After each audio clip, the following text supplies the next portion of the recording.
Genesis 35 from the Net Bible. The return to Bethel. Then God said to Jacob, "Go up at once to Bethel and live there. Make an altar there to God, who appeared to you when you fled from your brother Esau." So Jacob told his household and all who were with him, "Get rid of the foreign gods you have among you. Purify yourselves and change your clothes. Let us go up at once to Bethel. Then I will make an altar there to God, who responded to me in my time of distress and has been with me wherever I went." So they gave Jacob all the foreign gods that were in their possession and the rings that were in their ears. Jacob buried them under the oak near Shechem, and they started on their journey. The surrounding cities were afraid of God, and they did not pursue the sons of Jacob. Jacob and all those who were with him arrived at Luz, that is Bethel, in the land of Canaan. He built an altar there and named the place El Bethel, because there God had revealed himself to him when he was fleeing from his brother.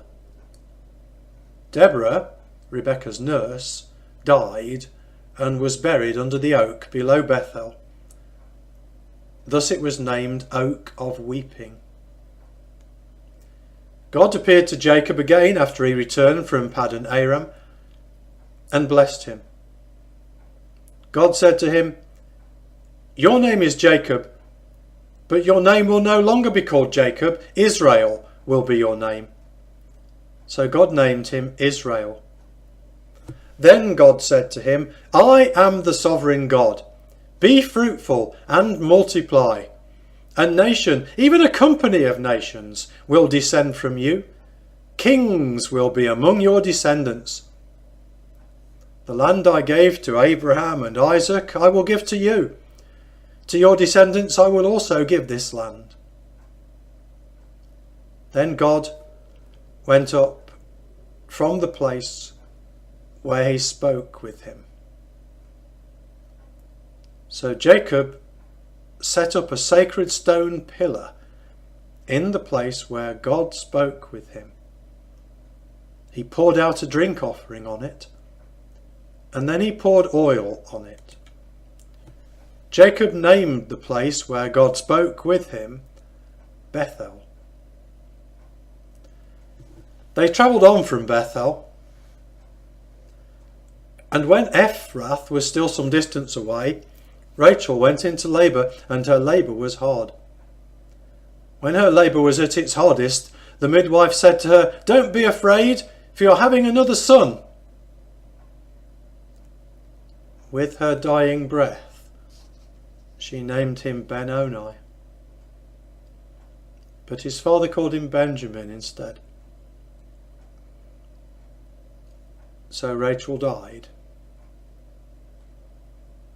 and was buried on the way to Ephrath, that is Bethlehem. Jacob set up a marker over her grave. It is the marker of Rachel's grave to this day. Then Israel travelled on and pitched his tent beyond Migdal Eder. While Israel was living in that land, Reuben had sexual relations with Bilhah, his father's concubine, and Israel heard about it. Jacob had 12 sons. The sons of Leah were Reuben, Jacob's firstborn, as well as Simeon, Levi, Judah, Issachar, and Zebulun. The sons of Rachel were Joseph and Benjamin. The sons of Bilhah, Rachel's servant, were Dan and Naphtali. The sons of Zilpah, Leah's servant, were Gad and Asher. These were the sons of Jacob, who were born to him in Paddan Aram. So Jacob came back to his father Isaac in Mamre, to Kiriath Arba, that is Hebron, where Abraham and Isaac had stayed. Isaac lived to be 180 years old. Then Isaac breathed his last and joined his ancestors. He died an old man who had lived a full life. His sons Esau and Jacob buried him.